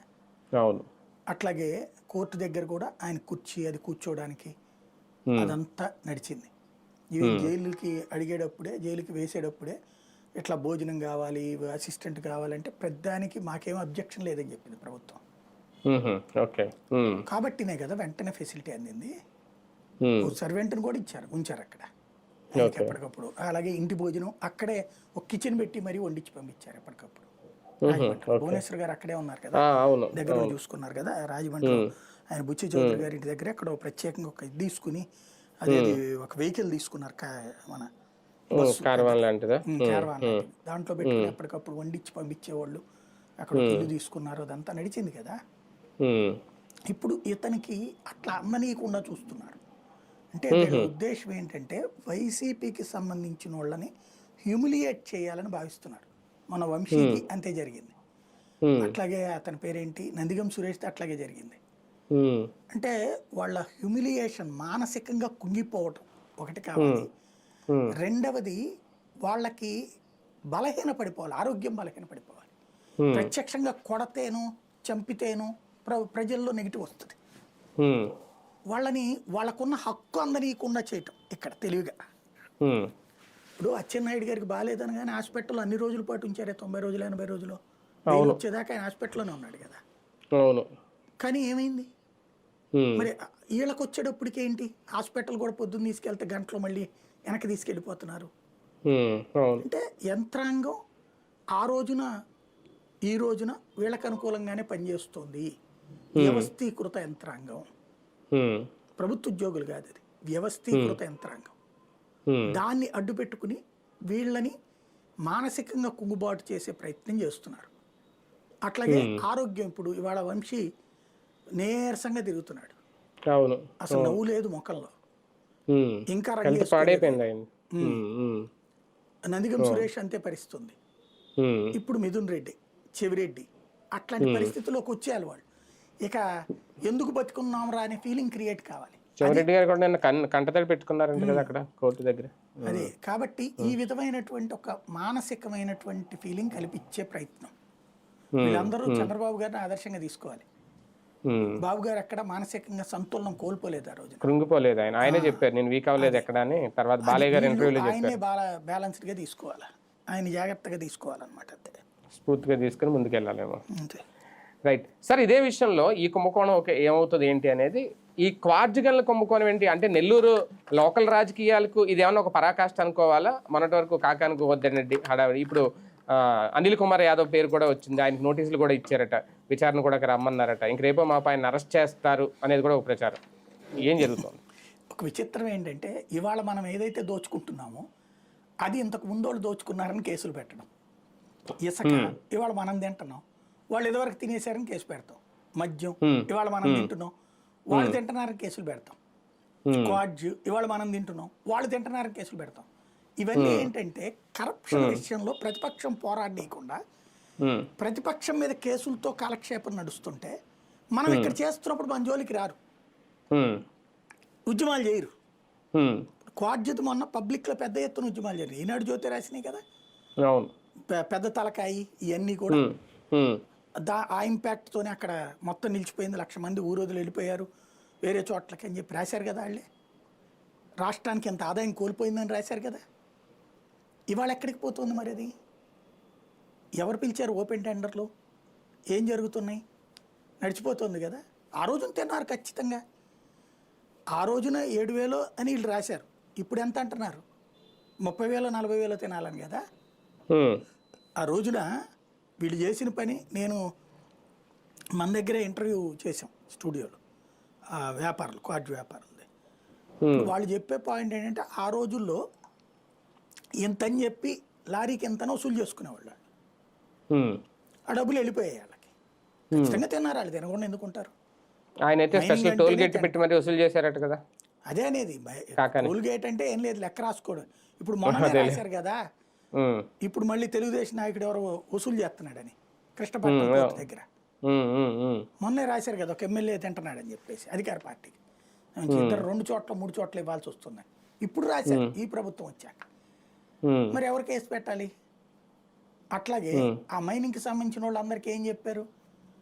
మీరు తవ్వుకునేటటువంటి కాంట్రాక్ట్ మీ పేరు మీదనే ఉంటుంది, మాకు అమ్మాలి అంటే ఆ కూలీ ఖర్చు పోను ఇంకో 10 రూపాయలు ఇస్తాం మీకు, మీరు ఇంకేం చేసుకోవడానికి లేదంటే ఆడు 10 రూపాయలు తిని మూసుకూర్చోవాలి.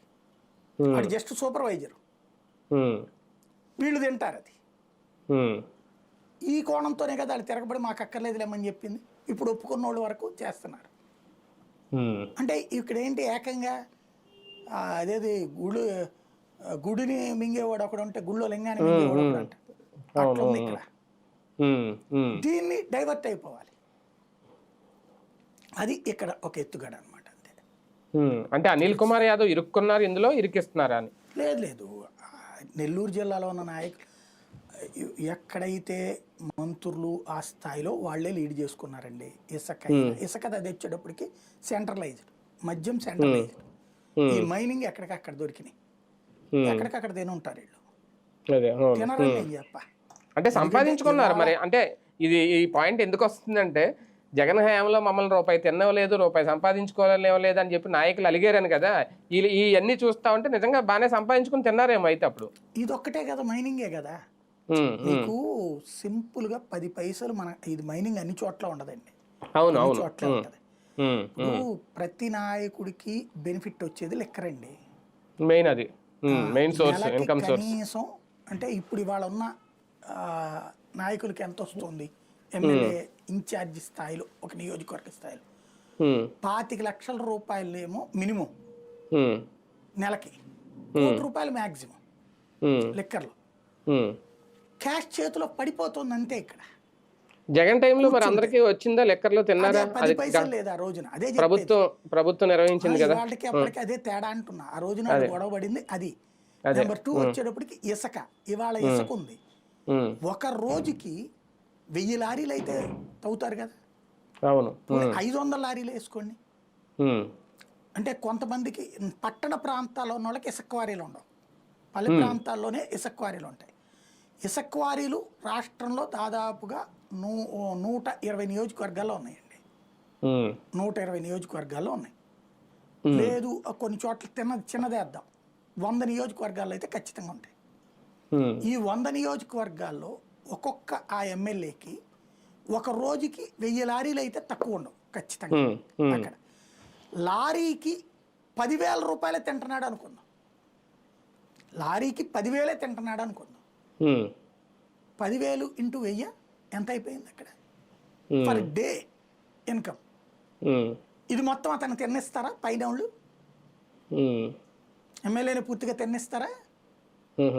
లెక్క కడతారు ఎవరికి ఎంత రావాలన్నది, అది నడుస్తుంది. ఇది ఓన్లీ 10,000 అయితే నేను చెప్తోంది, ఆ పైన ఏ రేంజ్ లో ఉంటది లారీ అంటే 10,000 కాదు కదా, ఏ రేంజ్ లో ఉంటది లారీ రేట్ అంటే. దాంట్లో అసలు ఇతను పెట్టుబడి ఏముంది? అదే కదా, తీసుకోవడమే కదా. ఇది వైసీపీ వాడికి ఏడ దొక్కింది ఈ రెండు. ఇసుక దొరకని చోట మద్యం అయితే అమ్ముడు, మద్యం డబ్బులు వస్తాయి. రెండు ఉన్నోడు అదృష్టవంతుడే ఆడు, పండగ చేసుకుంటాడు. గోదావరి జిల్లాలో కొన్ని నియోజకవర్గాలు ఉన్నాయి అట్లాగా, కృష్ణా జిల్లాలో కొన్ని నియోజకవర్గాలు ఉంటాయి, గుంటూరు జిల్లాలో ఉంటాయి అట్లా. అంటే నదీ తీర ప్రాంతాల్లో ఉండేవాడికి అదో బెనిఫిట్, లెక్కరు ప్లస్ మందు, ఇదే ఇసుక రెండు. అది వైసీపీ వాళ్ళకి ఎవరికి దక్కల ఈ రెండు. కొన్ని చోట్ల పడి ఆ సదరు సంస్థతో టైఅప్ అయ్యి వీళ్ళు తీసుకున్న వాళ్ళు ఉన్నారు ఇసుక, దాంట్లో పెద్ద బెనిఫిట్ రాదు. కాకపోతే దాంట్లో కూడా కదా అక్కడ. అవును, ఆ ఇసుకలో కూడా దాదాపు మన ఆంధ్రజ్యోతి రాసింది 137 కోట్లు ఎంతో కుంభకోణం జరిగింది అని. ఆ లెక్కలు కూడా ఏదో అంటే చాలా చీఫ్ అండి వాళ్ళ, వీళ్ళది ఒక పూట ఆదాయం, ఒక రోజు ఆదాయం, ఒక రోజు ఆదాయం 137 కోట్లు అంటే.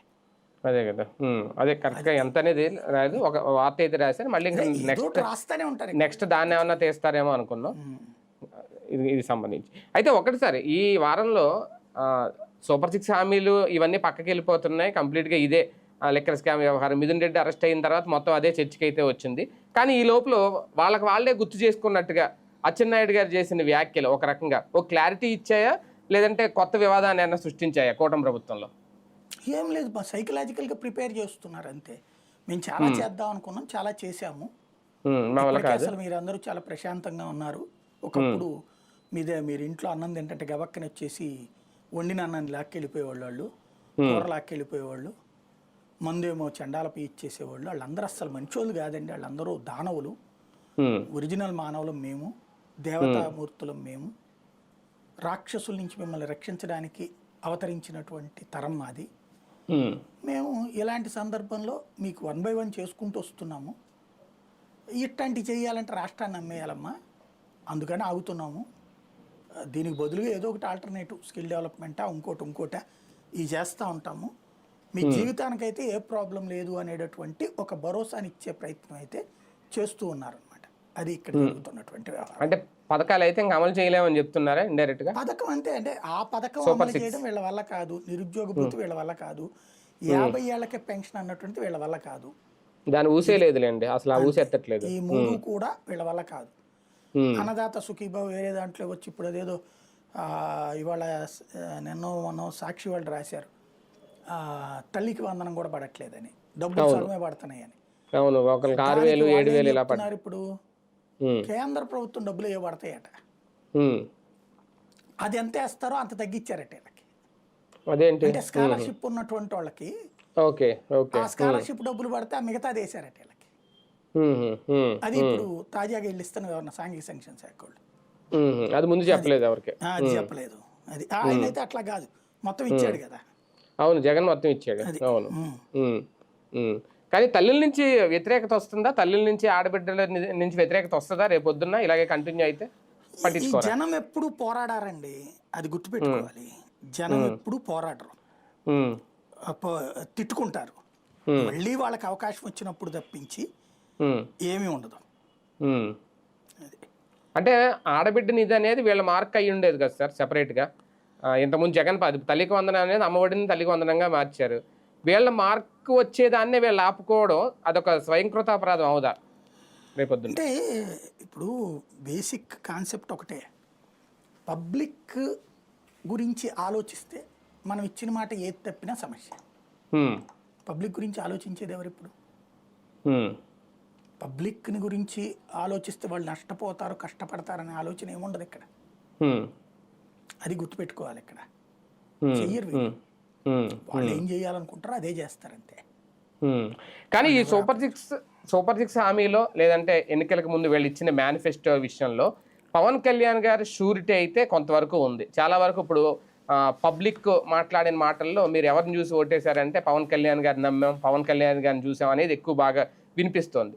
కానీ ఆ షూరిటీగా ఉన్న పవన్ కళ్యాణ్ గారే ఇప్పుడు మౌనంగా ఉన్నారు. తెలియక లేదంటే తెలుసా ఇప్పుడు మాట్లాడడం కరెక్ట్ కాదనా? అంటే ఇక్కడ సమస్య ఏంటంటే పవన్ కళ్యాణ్ ఒక మిజరబుల్ రాంగ్ స్టెప్ వేస్తున్నారు. ఈ సంక్షేమ పథకాల గురించి తను షూరిటీ ఇచ్చిన మాట వాస్తవం, కానీ ఆ విషయాన్ని అతను ఒప్పుకోవట్లేదు.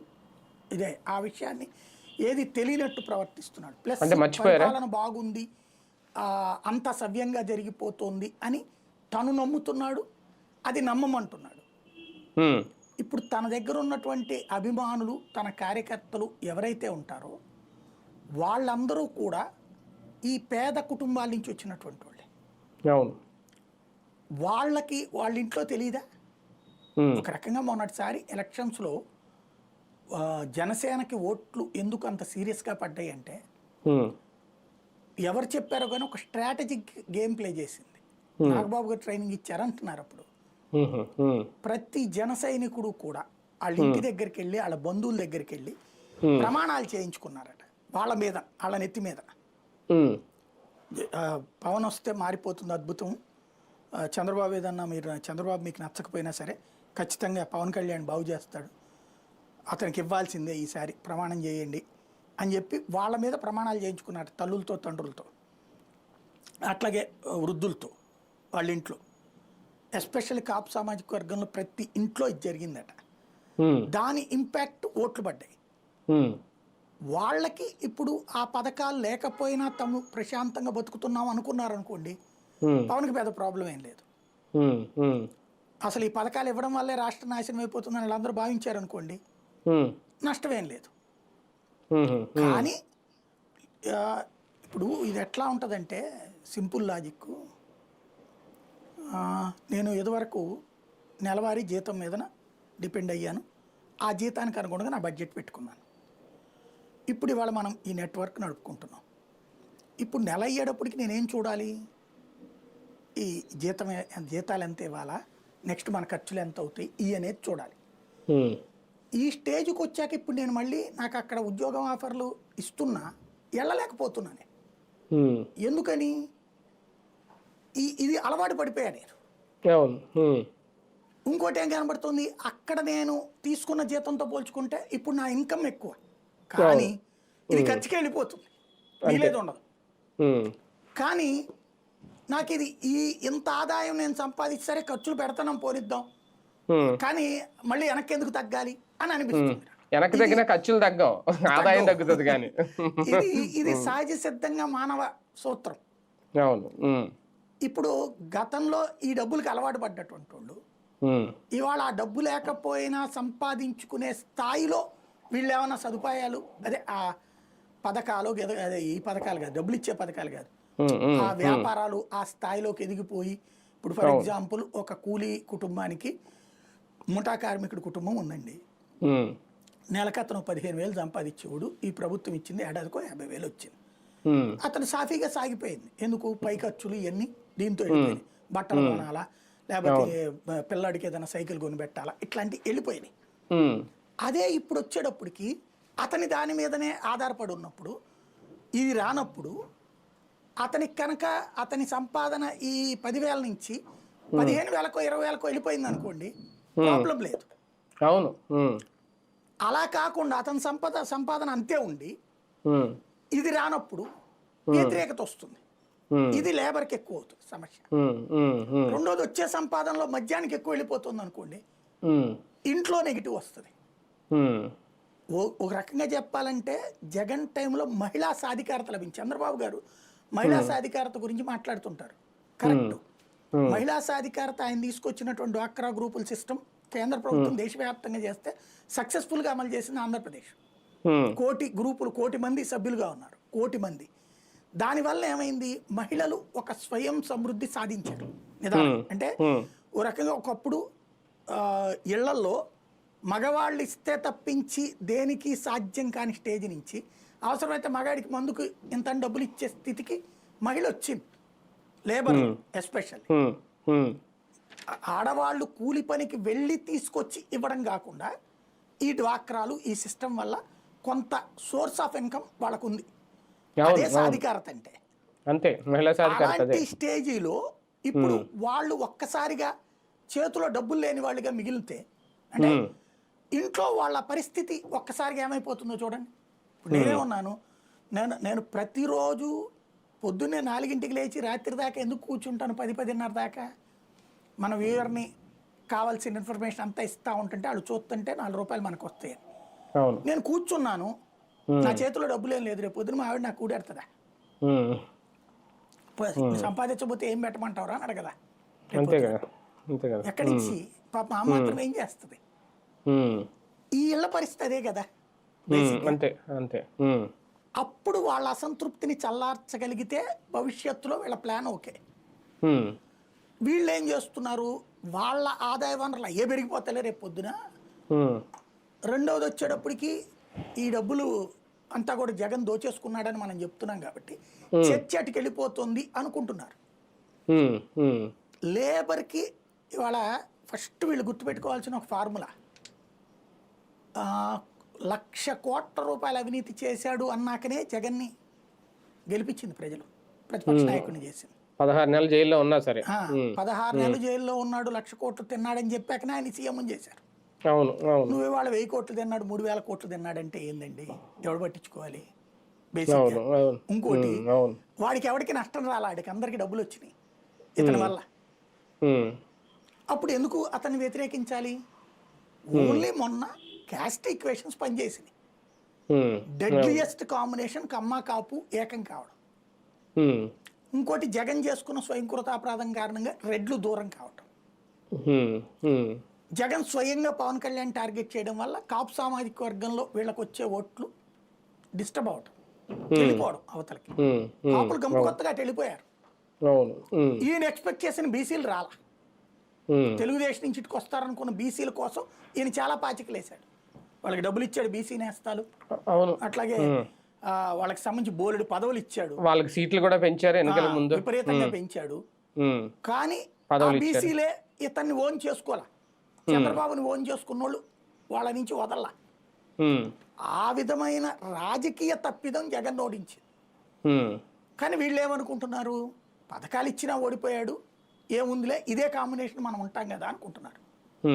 తమిళనాడులో ద్రవిడ మున్నేట్ర కజగంతో పాటు 15 పార్టీలు ఉంటాయి.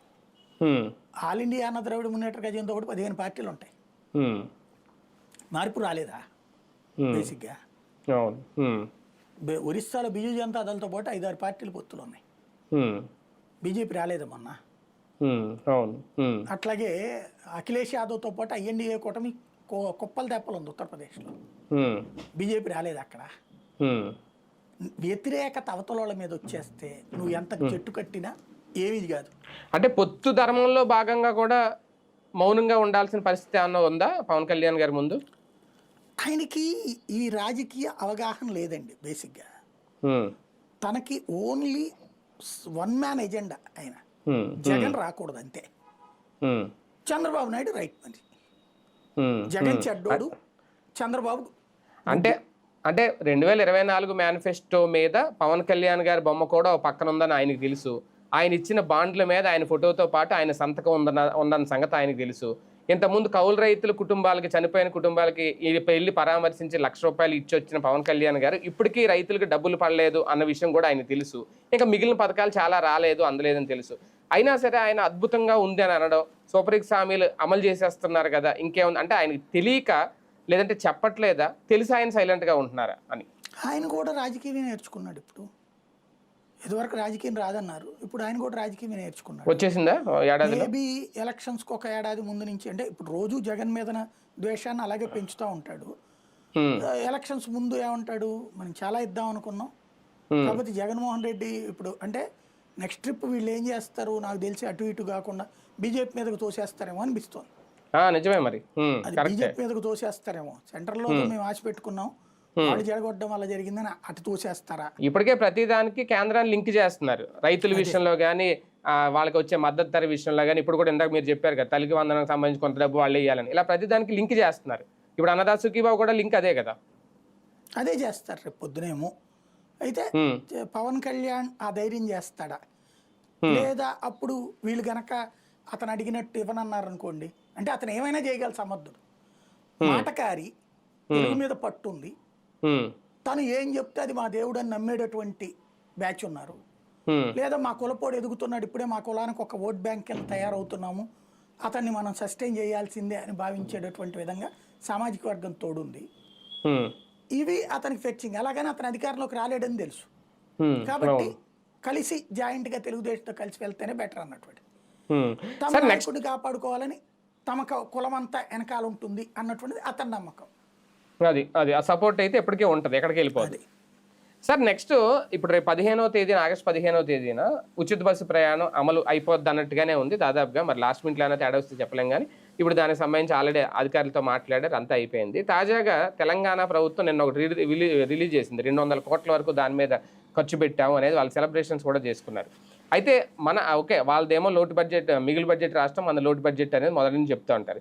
ఇది ఒక రకంగా అంటే ఇచ్చిన హామీ నిలబెట్టుకోవాలా, లేదంటే ఒక సాహసం అవుద్దా రేపొద్దున్న ఉచిత బస్సు ప్రయాణం అనేది? అందులో మనకి 10% అవుతుందండి, 10-20% పడుతుంది మనకి ఖర్చు. అంటే ఇక్కడ బస్సులు కూడా మారుస్తున్నారంట, ఎలక్ట్రిక్ బస్సులు తీసుకొస్తున్నారు. బస్సులు మారిస్తే ఇంకా ఖర్చు తగ్గినట్టు కదా, డీజిల్ ఖర్చు తగ్గుతుంది. మరి ఇన్వెస్ట్మెంట్ ఇంకేముంది అందులో, ఇన్వెస్ట్మెంట్ సెంట్రల్ గవర్నమెంట్ ఇస్తుంది కదా సబ్సిడీలు. దాదాపుగా ఇవాళ ఉన్నటువంటి ఈ ఎలక్ట్రిక్ బస్సులకి 3 సొమ్ము కేంద్రమే పెట్టుకుంటుంది. అంటే బస్సులు నాకు తెలిసి 1400 బస్సులు అని చెప్తుంది, కేంద్రం ఫ్రీగా ఇస్తున్న బస్సులు అనుకుంటా. ఓకే, కేంద్రం ఒక్కో రాష్ట్రానికి ఇన్ని బస్సులను ఫ్రీగా ఇస్తుంది, ఎలక్ట్రిక్ బస్సులు అలవాటు చేసుకోవాలి. అయ్యి ఉండొచ్చు, లేదా 70% భరిస్తుంది చాలా వాటికి, అయ్యి ఉండొచ్చు. వీళ్ళ జేబులోంచి డబ్బులు ఏం బెటర్ పెద్దగా క్లియర్గా. కాబట్టి అందులో జగన్ టైంలో బస్సులు కొనడానికి కాంట్రాక్ట్ కుదుర్చుకున్నది కూడా క్యాన్సిల్ చేశారు వీళ్ళు. అంత ఎలక్ట్రిక్ బస్సులు వైపుకి. అంటే ఎంత ఎలక్ట్రిక్ బస్సులు ఇచ్చినా, 1400 బస్సులు ఇచ్చినా నిర్వహణ ఖర్చు అనేది రేపొద్దున భారం అవుదా? ఏముంటుంది, నేను చెప్పేది అదే. ఇప్పుడు బేసిక్గా వాళ్ళకి 200 కోట్లు అయితే వీళ్ళకి 20 కోట్లు అవుతుందండి, అంతేనా? డీజిల్ లేకపోతే ఇంకేముంటుంది, జీతాలు ఈ రొటీనే కదా, కొత్తగా ఏముందని ఇంకా వచ్చే ఆదాయం పోతుంది. అవును, అది క్లియర్. కాకపోతే వీళ్ళు పెట్టుకుంటుంది ఏంటి, ఓన్లీ పల్లె బస్సులే కదా, పల్లె వెలుగులు ఇది అన్నప్పుడు మ్యాక్సిమం సిటీ బస్సులు అంటే నువ్వు సంఖ్యను తీసేయి, అంటే రేపు ఎక్కువ వస్తారు ఖచ్చితంగా. నువ్వు అది లెక్కేస్తే కనుక మీరు చెప్పినట్టు నష్టం అవుతుంది. ఇప్పుడు వాళ్ళు కూడా అదే నాటకం ఆడుతుంది. అసలు పాయింట్ ఏం చూడాలి, ఇప్పుడు ఎంత వస్తుందో అదే అది కోల్పోతాం. ఇప్పుడు వచ్చేసి ఇప్పుడు ఫర్ ఎగ్జాంపుల్ నెలకు ఒక 10 కోట్ల బిజినెస్ జరుగుతుందండి, సిటీ బస్సులు, ఈ పల్లె వెలుగు బస్సులు అనుకున్నాం. ఈ 10 కోట్లలో 3 కోట్లు అయితే ఉంటుంది నెక్స్ట్ కూడా. ఏది మగవాళ్ళు జర్నీ, ఇతర ట్రాన్స్పోర్టేషన్ వ్యవహారాలు 7 కోట్లు తగ్గచ్చు. ఇది లెక్క ఇట్లా వాళ్ళు ఇదిగో ఇన్ని లక్షల మంది, ఇన్ని కోట్ల మంది, 200 కోట్లేదో చెప్తున్నారు మనుషులు, 200 కోట్లు ట్రిప్పులు తిరిగినట్టు. లాస్ వచ్చేటప్పటికి 650 కోట్లు 700 కోట్లు భరిస్తున్నాం అన్నారు వాళ్ళు. అక్కడ వీళ్ళకి 150 కోట్లు 200 కోట్లు పడుతుంది అట్లాగా. ఓకే, అంటే వాళ్ళ రాష్ట్రం అంతా కాబట్టి అంతే, వాళ్ళకి ఆల్ బస్సెస్ కాబట్టి వీళ్ళకి ఇవే కాబట్టి 200 కోట్లు పడచ్చు జిల్లాల వరకు ఒక రకంగా. అంటే ఇంకా విధి విధానాలు అయితే ఇంకా ఖరారు చేయలేదు సార్, లాస్ట్ లో ఏమైనా మారుస్తారు అంటూ రాసుకోవడమే కదా. పల్లె వెలుగులు, అల్ట్రా పల్లె వెలుగు, సిటీ బస్సులు అని చెప్పారు వీళ్ళు. అంటే జిల్లాల వరకేనా, ఉమ్మడి జిల్లాల వరకే, కొత్త జిల్లాల ఏంటనేది ఇంకా క్లారిటీ రావాలా? జిల్లాల వరకు అనుకుంటున్నా నేను, అనుకోవడం అయితే కొత్త జిల్లా కాకుండా ఉమ్మడి జిల్లా వరకు పెడతారనుకుంటున్నా. అలా అయితే కొంతవరకు ఇదే.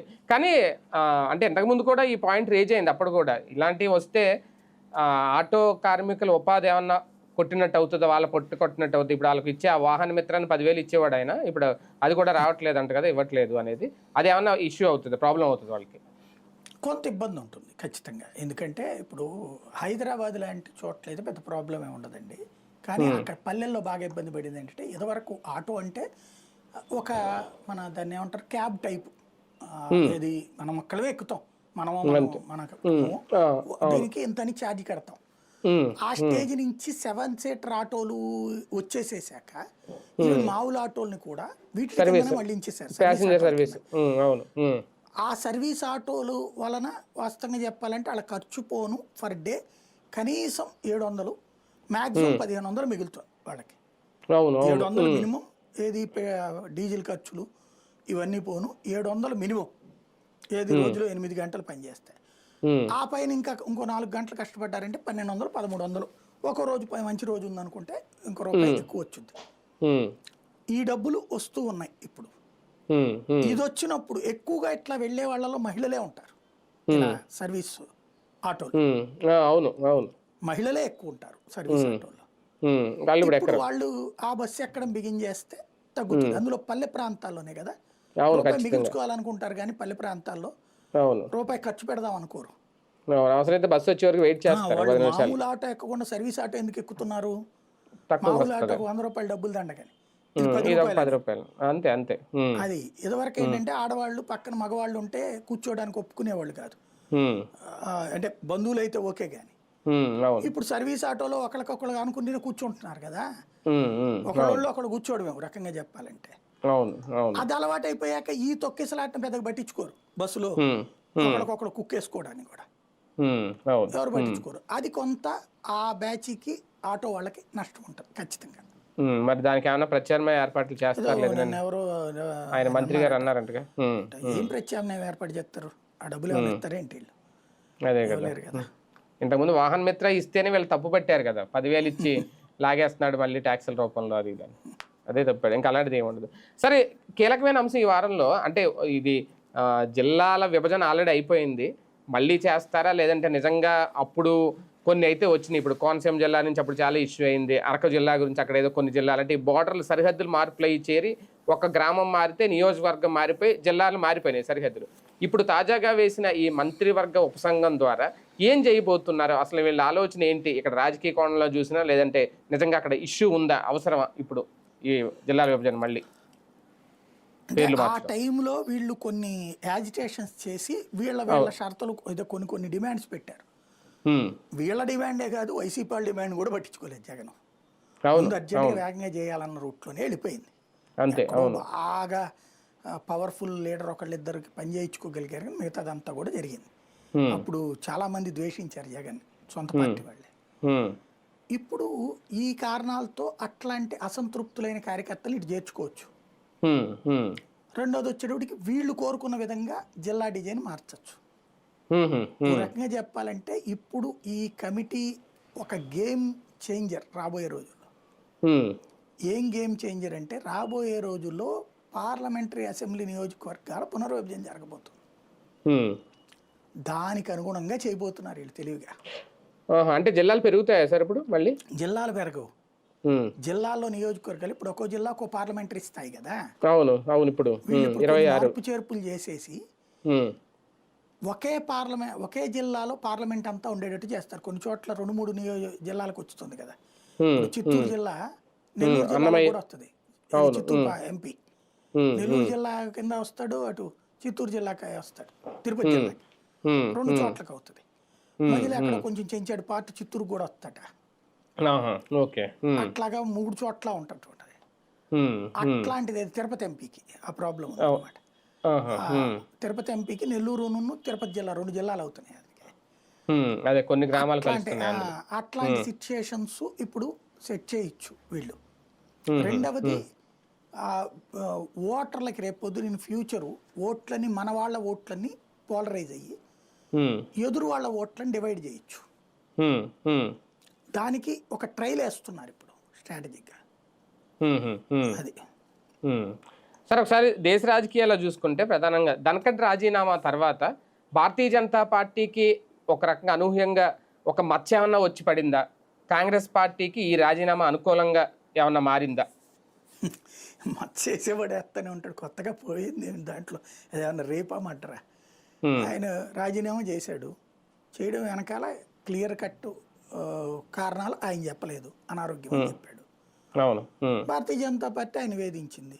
కానీ ఆయన రాజీనామా చేసిన సందర్భంలో జరిగిన పరిణామాలను ఓటంకించుకుంటే బీజేపీ రాజకీయంగా ఏముంది సంబంధం? ఇప్పుడు దాంట్లో పబ్లిక్ ఏం సంబంధం లేదు. భారతీయ జనతా పార్టీ విధానాలకు వ్యతిరేకంగా ఉంటే బీజేపీ నుంచి వెళ్ళిపోయాడు. దాంట్లో కాంగ్రెస్కి ఏం సంబంధం, కమ్యూనిస్టులకి ఏం సంబంధం, వీళ్ళకేం సంబంధం? వీళ్ళ దగ్గర ఉన్నోళ్ళు వీళ్ళ విధానాలకు వ్యతిరేకంగా ఉంటే వీళ్ళు ఉంచుకుంటారా? ఉంచుకోరు కదా. శశిధరూర్ని ఏమంటున్నారు, దూరం పెట్టట్లేదా? శశిధరూర్ని మేము మీటింగులు కూడా పిలవమంటలేదా అంటున్నారు కదా. నీ పార్టీ నీకు ఎట్లాగా ఆలోచిస్తావో వాడి పార్టీ ఆ డెసిషన్స్ తీసుకుంటాడు. మధ్యలో నువ్వెవరు మాట్లాడడానికి? ఏం నష్టం వస్తుందని అక్కడ. అంటే రాజ్నాథ్ సింగ్ పేరు కూడా వస్తుందా ఇప్పుడు తెర మీదకి జేపీ నడ్డాతో పాటు? రాజ్నాథ్ సింగ్, జేపీ నడ్డా ఇవన్నీ మన పేపర్లు రాయడమేనండి. వాళ్ళు ఒకటి లెక్క చూసుకుంటారు. Rajnath Singh Lok Sabha MP, Nadda Rajya Sabha MP. అక్కడ నడ్డాని పెట్టుకుంటే మళ్ళీ ఆ ప్లేస్ వేరే వాళ్ళకి ఇచ్చుకోవచ్చు. మళ్ళీ ఈయన తీసుకుంటే ఈయనకి ఇంకొకళ్ళు అక్కడ మళ్ళీ ఎలక్షన్ పెట్టాలి, బై ఎలక్షన్. ఎందుకు ఈ తతంగం? రెండవది, రాజకీయాలు వదిలేయడానికి రాజ్నాథ్ సింగ్ ఏం సిద్ధంగా లేడు కదా. ఈ పొజిషన్ అంటే ఇంటికి వెళ్ళి కూర్చోవడం అయిపోయాక రాజకీయ సన్యాసం తీసుకునే ముందు దశ ఇది. అప్పుడు వెంకయ్య నాయుడు గారికి ఇచ్చినప్పుడు కూడా అలాగే అన్నారు, ఇంకా ఆయన పక్కన పెడుతున్నారు. ఎట్లాగా ఉంటది కాబట్టి. అంటే మోడీ గారికి అమిత్ షాకి ఇద్దరికి తల్లో నాలికల్లా ఉండే వాళ్ళని ఈ పదవిలో కూర్చోబెడతారు అనేది. అంటే ఆ తల్లో నాలికలుగా ఉండేవాళ్ళు ఎవరు అని అవన్నీ ఉత్తుత్తి మాట్లాడండి. తల్లో నాలికలు ఏముండదు. ఇప్పుడు ఆ లెక్క ద్రౌపది ముర్ము ఏమన్నా తల్లో నాలిక? పార్టీ సిద్ధాంతాలకు అనుగుణంగా పనిచేసేవాళ్ళని పెడతారు. వాళ్ళు చెప్పిన మాటనే వాళ్ళే పెట్టుకుంటారు. మరి అంతే కదా. ఇప్పుడు ప్రభుత్వం రోజు తనను తిట్టించుకోవాలనుకుంటుంది ఏంటి? ఏ ప్రభుత్వం అయినా సరే తన వ్యతిరేకులను తీసుకెళ్లి ఆ రాజ్యాంగబద్ధ పదవుల్లో పెట్టుకుంటుందా? చేసింది తప్పదే. వాస్తవంగా ఏంటంటే ఏ సంఘ పరివార్ నుంచి వచ్చినోడు అయితే వెంకయ్యనాయుడు గారి లాగా అన్నట్లయితే ఉండేది, ఇబ్బంది రాలేదు కదా. కానీ ఈయనేంటి, ఇంతకుముందు జనతాదళ్ళు, తర్వాత కాంగ్రెస్, వీటన్నిటి నుంచి వచ్చినోడు. ఆ లక్షణాలు పోలా. పార్టీ మూల సిద్ధాంతాల సంగతి అర్థం కాలేదు అతనికి, కాబట్టి పక్కన పెట్టారు. సార్ ఒకటి ఫైనల్గా దేశవ్యాప్తంగా జిఎస్టీ అనేది నరేంద్ర మోడీ వచ్చిన తర్వాతే తీసుకొచ్చారు, ఆయన విధానమే. వాస్తవానికి ఇప్పుడు వరుసగా 3 సార్లు ఆయన ప్రధానమంత్రి అయినా సరే మొదట్లో ఎప్పుడైతే అప్పుడు డిమానిటైజేషన్ విషయంలో లేదు, చాలా వ్యతిరేకత వచ్చేస్తుంది, మళ్ళీ ఆయన అధికారంలోకి రాడు, ప్రధాని అవడు నరేంద్ర మోడీ, ఇలా రకరకాల లెక్కలు వేసుకున్నారు. కానీ అవన్నీ వర్కౌట్ అవ్వలేదు. కానీ జిఎస్టీ విషయంలో చిరు వ్యాపారాల మీద కూడా భారం పడుతుందా? ఈ మధ్యకాలంలో చాలా నేను చూస్తున్నాం. ఎందుకంటే పెద్ద పెద్దవాళ్ళు అంటే ఓకే వాళ్ళు జిఎస్టీ కట్టాలి తప్పదు, అది భారం అనుకోవడం లేదు. మొన్న ఒకసారి పానీపూరి బండి అతనికి ఈ యూపీఐ ట్రాన్సాక్షన్ ద్వారా 40 లక్షలు ఎంత అయిందని చెప్పి ఆయనకి జిఎస్టీ నోటీసులు ఇచ్చారని. ఇప్పుడు తాజాగా కూడా కర్ణాటకలో కూడా అదే జరిగిందంట. మొన్న దాదాపు వీళ్ళందరూ టీ అమ్ముకునే వాళ్ళు వీళ్ళు 1,60,00,000 ఎంత 4 ఏళ్ళకి ఎంతో ఇస్తే 27 లక్షలు ఎంతో జిఎస్టీ కట్టాలని నోటీసులు పంపించారు. వాళ్ళు ఇప్పుడు సమ్మెకు కూడా రెడీ అయ్యారంట. ఓకే అక్కడ కూల్ అయింది, కానీ అంటే ఇటువంటిది రేపొద్దున్న ఎఫెక్ట్ అవ్వదా? చిరు వ్యాపారుల మీద కూడా జిఎస్టీ భారం విధించడం అనేది మామూలుగా లెక్కల ప్రకారం చూసుకుంటే కరెక్టే, కానీ ఎంతవరకు కరెక్ట్ అనేది? ఎవరైతే నిజమైన బాధితుడు ఉంటే వాడికి కోపం వస్తుంది, కరెక్టే. కానీ వీళ్ళు 40 లక్షల ట్రాన్సాక్షన్ చేస్తూ చిరు వ్యాపారులు అని చెప్పుకోవడం దొంగ వ్యవహారం కదా. ఇప్పుడు ఒక సాఫ్ట్వేర్ ఇంజనీర్కి ఎంత డబ్బులు వస్తాయండి? జాయిన్ అయినప్పుడు 25,000 30,000 బిగిన్ చేస్తే మ్యాక్సిమం అతను చించుకుంటే 2 లక్షల రూపాయలకు వస్తే గ్రేటు. 1 లక్ష అంటే అద్భుతం, 2 లక్షలు అంటే గ్రేటు. ఇతనికి ఒక చిరు వ్యాపారికి, ఒక టీలు అమ్మేటటువంటి వ్యక్తి అనుకుందాం, 40 లక్షలు వచ్చిందంటే అన్ని ఖర్చులు, ఇంటి ఖర్చులతో సహా పోను 30% మిగులుతుంది. అంటే అక్కడ ట్రాన్సాక్షన్ అయ్యింది కదా సార్, చూస్తారు ఇప్పుడు వాళ్ళ అకౌంట్ లో పడింది అంతే, నేను అనేది అందులో దాని పెట్టుబడి ఉంటది, మిగిలింది అంటున్నా. అన్ని పోను 30 రూపాయలు మిగిలింది టీ అమ్మే అతనికి. టిఫిన్ సెంటర్ల వాళ్ళకైతే 50% మిగులుద్ది, 50% టిఫిన్ సెంటర్కి. ఇది ప్రాక్టికల్ లెక్క. టిఫిన్ సెంటర్లో 50% మిగులుద్ది, వాస్తవంగా టీకి కూడా 50% మిగులుద్ది. 50 అంటే 60-70% మిగులుద్ది. ఏముంది, పాలు నీళ్లు టీనే కదా. పానీపూరి బండి వాళ్ళకి కనీసం 30% మిగులుద్ది, పానీపూరి బండి వాళ్ళకి కూడా. మరి ఆ స్థాయిలో మిగిలినప్పుడు ఏది కోట్లలో మిగిలాక నువ్వు వేలల్లో కూడా ట్యాక్స్ కట్ అంటే ఎట్టాగుంటుంది? చిన్నదే, రోడ్డు పక్కన బండే. అవును, అంటే చిరు వ్యాపారం అనే కోణంలోనే చూస్తారు కదా. అది ఎవరు చూస్తారు? మనం చూద్దాం అంటున్నాం అంటే అది ఒక కుట్ర, ఓ రకంగా చెప్పాలి, అలా చూడని. కానీ అంత సంపాదించితేనే కదా వేసింది. అలా సంపాదించి కూడా అతను 10 లక్షల రూపాయలు సంపాదిస్తుంటే 4 లక్షలు ట్యాక్స్ అడిగారని కూడా తప్పే నోడు అందులో. అలా కాకుండా సంపాదన అంత ఎక్కువ ఉండి కూడా ఏమీ కట్టనంటే ఏం చేయాలి? అందులో 40 లక్షల దాకా వదిలేశారు. 40 లక్షల రూపాయలు ఒక టీలు అమ్మితే దాంట్లో కనీసం 20 లక్షల లాభం వస్తుందిగా. సరే, అతని ఖర్చులన్నీ ఇంకో 10 లక్షలు వేసుకోండి, 10 లక్షలు అయితే మిగులుతుంది కదా. మరి ఎలాగా కాన్సెప్టు? ఇదే లేకపోతే అసలు ట్యాక్సెస్ ఇంకెందుకు? అంటే కట్టేవాడే కడతా ఉండాలా? ఎవరు మధ్యతరగతి ఉద్యోగి, మధ్యతరగతి వ్యాపారస్తుడే కట్టుకుంటూ కూర్చోవాలా? వీళ్ళు కట్టరా? ఎట్లాగవుతుంది? కాకపోతే లేకుండా కడుతున్నారు అంటే తప్పు. లేకుండా కడుతున్నారు వీళ్ళు అంటే వాళ్ళు ఏమి వ్యాపారం చేయకుండానే కడుతున్నారు అంటే ఖచ్చితంగా అది తప్పు. అక్కడ గుర్తుపెట్టుకోవాలి. కాకపోతే అంటే గతంలో ఇలాంటివి లేవు, ఈ యూపీఐ ట్రాన్సాక్షన్స్ వచ్చిన తర్వాతే కదా ఇలా క్యాష్ అండ్ క్యారీ అని అన్నప్పుడు ఇలాంటి రావు, బయట పడవు కదా. ఇప్పుడు డబ్బులు క్యాష్ తీసుకుంటే తెలియదు కదా. ఇంతవరకు నల్లధనం అంటే అదే కదండి. మరి నల్లధనం అంటే ఏంటి? బ్లాక్ మనీ అంటే ఎవడో నల్లగా రంగేస్తారేంటి? రాజకీయ పన్ను కట్టందే బ్లాక్ మనీ, అంతే కదా. ఇప్పుడు ఆ లెక్కను చూసుకున్నప్పుడు ఇదివరకు షాపుల్లో చూసేవాళ్ళం లెక్కలు, నేనే రాశాను స్టోరీలు. 1 లక్ష రూపాయలు లావాదేవీ జరిగితే 5 సున్నాలు కదా, 1000 పక్కన 2 చుక్కలు పెడతారు. అలా నడబట్టినే కదా దేశంలో అతి తక్కువ పన్ను వసూలు అయ్యేది, బ్లాక్ మనీ నడిచింది. బ్లాక్ మనీ నిరోధించడానికే కదా ఈ సిస్టమ్ తెచ్చింది, జిఎస్టీ ఇదంతా కూడా. 100 కోటి దరిద్రాలకు అనంత కోటి ఉపాయాలు అంటారు. పన్నులు ఎగ్గొట్టేటటువంటి ప్రయత్నం చేసేటప్పుడు దాన్ని రాబట్టే ప్రయత్నాలు ప్రభుత్వాలు చేస్తుంటే కొంచెం కసిగా కఠినంగా చేస్తుంది బీజేపీ. అంటే ఇలాంటి వారికి ఏమైనా ఎగ్జామ్షన్ ఇవ్వాల్సిన అవసరం ఉంటుందా? ఖచ్చితంగా 40 లక్షల ఇచ్చారు కదా ఎగ్జామ్షన్. 40 లక్షలు దాటిన తర్వాత ఏమి ఇస్తారు? అంటే చిరు వ్యాపారుల అదే చిరు వ్యాపారి లెక్కలో 40 లక్షల లోపు చేస్తే చిరు వ్యాపారం అంటారు. 40 దాటాకి చేస్తే ఇంకా చిరు వ్యాపారం ఏంటి? అదే కదా. అంటే ఇదే రేపు పొద్దున్న ఇబ్బంది అవుదా ఎలక్షన్ లో? గతానికి ఇప్పటికి జిఎస్టీ విషయంలో పెడతా అంటాడు. అంటే సామాన్యులను టచ్ చేయడం అనేది రాజకీయంగా ఎప్పటికైనా ఇబ్బంది అవుతాడు అతను. అన్ని లక్షలు తీసుకున్నాడు. ఇప్పుడు మనం పానీపూరి ఏంటంటే మనకి పన్ను వేసారనుకోండి తప్పు. అదే, అవును. అది వీళ్ళు తెలివైన వాళ్ళు అయితే ఏం చేయాలంటే పానీపూరి రేట్లు ఇవన్నీ పెంచేయాలి. పెంచేసి ఇట్లా మా మీద ట్యాక్స్ ఎక్కువ వేస్తున్నారు, మేము పన్ను పెంచామని చెప్పాలి, రేటు పెంచామని చెప్పాలి. అప్పుడు సామాన్యుడికి తగులుద్ది. అదే కదా. ఈ సలహా కార్పొరేట్ కంపెనీల వాళ్ళు ఇస్తే కనుక ₹1,00,00,000 డబ్బులు తీసుకుంటారు అనమాట. ఏది పొలిటికల్ కన్సల్టెన్సీ కింద. మళ్ళీ అదొక సిండికేట్ అవుతుందేమో దీనికి లాగా. రైట్. చూద్దాం. మొత్తానికి ఓవరాల్గా చూసుకుంటే ఆంధ్రప్రదేశ్ రాష్ట్రంలో ఇప్పుడు మొత్తం లిక్కర్ స్కామ్ వ్యవహారమే ముందుకెళ్తోంది. ఏం జరుగుద్ది నిజంగా దుబాయ్, థాయ్ ఖండాంతరాలు దాటేసిందా ఈ కేసు అన్నట్టుగా, ఇందులో ఎంతవరకు ఇంటర్పోల్, సిబిఐ ఇన్వాల్వ్ అవుతుంది, ఇప్పటికే ఈడీ అయితే రంగంలోకి దిగింది అనేది. జగన్మోహన్ రెడ్డి గారి వరకు వెళ్ళడానికి, ఆయన అరెస్ట్ చేయడానికి ఎంతవరకు ఉపయోగపడుతుంది ఈ కేసు? ఇంకో ఛార్జ్ షీట్ కనుక దాఖలు చేస్తే ఖచ్చితంగా జగన్ అరెస్ట్ చేయబోతున్నారు అనేది ఒక ప్రచారం. ఏం జరగబోతోంది? సూపర్ 6 హామీలు వ్యవహారంలో కూడా వ్యతిరేకత వస్తుందా ప్రభుత్వం మీద?